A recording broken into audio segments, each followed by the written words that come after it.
चुनाव की तारीखों का ऐलान हो चुका है। ऐसे में हर राजनीतिक दल इस कोशिश में जुट गया है कि आने वाले चुनाव में किस तरह से जीत हासिल की जाए। हमारे साथ मुंबई कांग्रेस के अध्यक्ष संजय निरुपम जी हैं, जो लगातार अपनी मेहनत से लोगों के दिलों तक पहुंचने में हमेशा सफलता पा रहे हैं। सर, सबसे पहले आपको आने वाले चुनाव के लिए बधाई।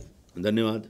इस बार बहुत अच्छा माहौल है, लोगों को लग रहा है कि संजय निरुपम अगर आते हैं तो बहुत अच्छा काम करेंगे। जिस तरह से लास्ट टाइम आपको भेज दिया गया था ज़बरदस्ती, अभी पब्लिक को लग रहा है कि इस इलाके में अगर आप लड़ेंगे तो बहुत भला होगा। किन मुद्दों को लेकर जाने वाले हैं सर आप?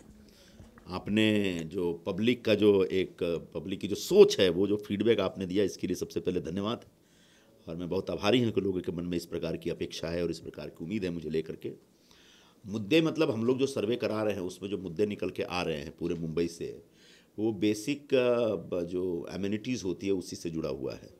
हालांकि लोकसभा का चुनाव है, लेकिन लोगों से पूछिए कि आप अपने उम्मीदवार से क्या उम्मीद करते हैं कि क्या आपके लिए करे, तो सबकी इच्छा है कि भाई हमको अच्छा रोड दे, हमारे ड्रेनेज लाइन ठीक हो, ट्रैफिक की समस्या दूर हो, और फिर उसके बाद आ रहा है कि भ्रष्टाचार जो है, रिश्वतखोरी जो है मुंबई के अलग अलग सरकारी संस्थानों में, रिश्वतखोरी ख़त्म हो, फिर बेरोजगारी एक बड़ा मुद्दा बन करके निकल के आ रहा है।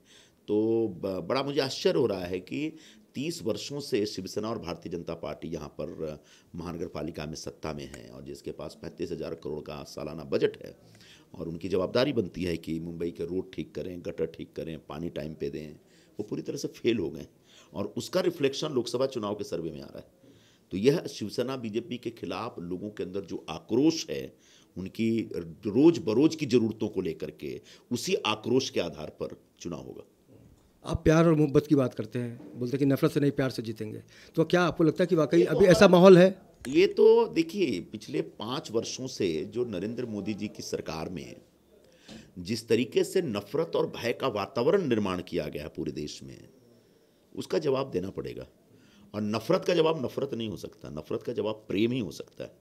और इसलिए हमारे कांग्रेस अध्यक्ष श्री राहुल गांधी जी ने बड़े जोर से कहा कि आप जो नफरत फैला रहे हैं, हम उसका जवाब प्रेम से देंगे और आपका दिल जीतेंगे। तो आज जरूरी है कि हिंदुस्तान, जो कि इसमें कई जातियां हैं, कई धर्म हैं, अलग अलग भाषाएं हैं, अलग अलग सोच हैं, अलग अलग ओपिनियन के लोग हैं, उनके बीच एक टसल रहेगा, लेकिन उसको बढ़ने नहीं देना है, उसको जीतना है प्रेम से, प्रेम का विचार फैला फैला करके।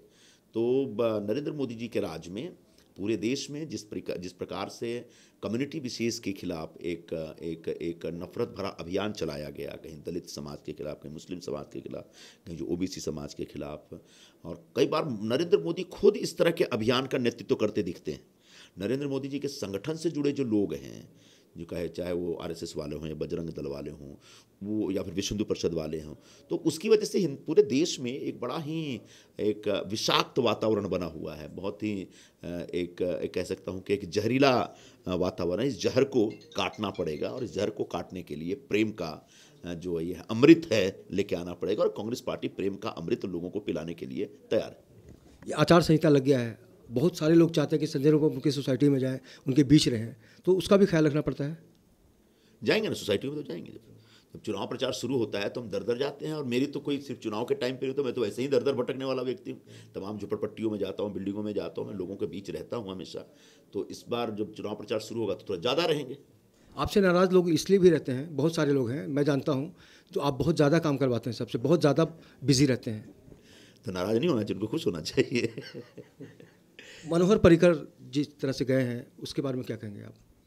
नहीं, मनोहर पर्रिकर एक समकालीन भारतीय राजनीति के एक बहुत ही सशक्त हस्ताक्षर थे, और उनकी जो इमेज थी, बड़ा एक साफ सुथरी इमेज थी, और कहा जाता है कि पहला आम आदमी चीफ मिनिस्टर थे वो। मुझे गोवा में कुछ काम करने का मौका मिला है, और उस दरमियान उनकी लोकप्रियता भी मैंने देखी थी। और एक ऐसा लोकप्रिय व्यक्ति एक बहुत जल्दी एक समय चला जाए तो निश्चित तौर पर झटका लगता है। ये सिर्फ भारतीय जनता पार्टी के लिए एक कमी हुई है ऐसा नहीं है, ये पूरे देश की राजनीति से एक अच्छा राजनीतिक व्यक्ति चला गया, इसका हमको दुख है, और हम अपनी तरफ से शोक संवेदना व्यक्त कर रहे हैं। आखिरी सवाल, मुंबई में जिस तरह से चौकीदार लोग बहुत सारी मुंबई की रक्षा करते हैं, बहुत बड़ा योगदान होता है उनका, उत्तर पश्चिम मुंबई के जो चौकीदार हैं, जो चौकीदार का वाकई काम करते हैं, उनको क्या कहेंगे आप? हम उनको यही बोलेंगे कि देश का जो चौकीदार है ना, वो चोर है, आप सारे चौकीदार तो उन पे आप पे हमको गर्व है, आप तो मेहनतकश लोग हैं, मेहनत करते हैं, दिन रात आप हमारी रक्षा का ख्याल रखते हैं और आप कभी चोर नहीं हो सकते। हाँ, जो व्यक्ति चौकीदार कभी नहीं था और चौकीदार होने का नाटक किया, उसने चोरी की है और उसने राफेल घोटाले में 30,000 करोड़ रुपए चौकीदारी करने का ड्रामा करते हुए अनिल अंबानी की जेब में डाल दिया और इस वजह से हमने कहा कि ये चौकीदार चोर है। आपसे बात करने के लिए शुक्रिया और शुभकामनाएं। तो कुल मिलाकर आने वाले दिनों में जिस तरह से चुनाव में उथल पुथल की स्थितियां होंगी, ऐसे में संजय निरुपम किस मुकाम तक पहुंचते हैं, ऐसे में ये देखना दिलचस्प होगा कि वाकई आज के माहौल में इनको जनता किस तरह से अपने बीच बुलाती है या फिर इनके कामकाज को लेकर इनको और भी ज़्यादा शाबाशी देती है।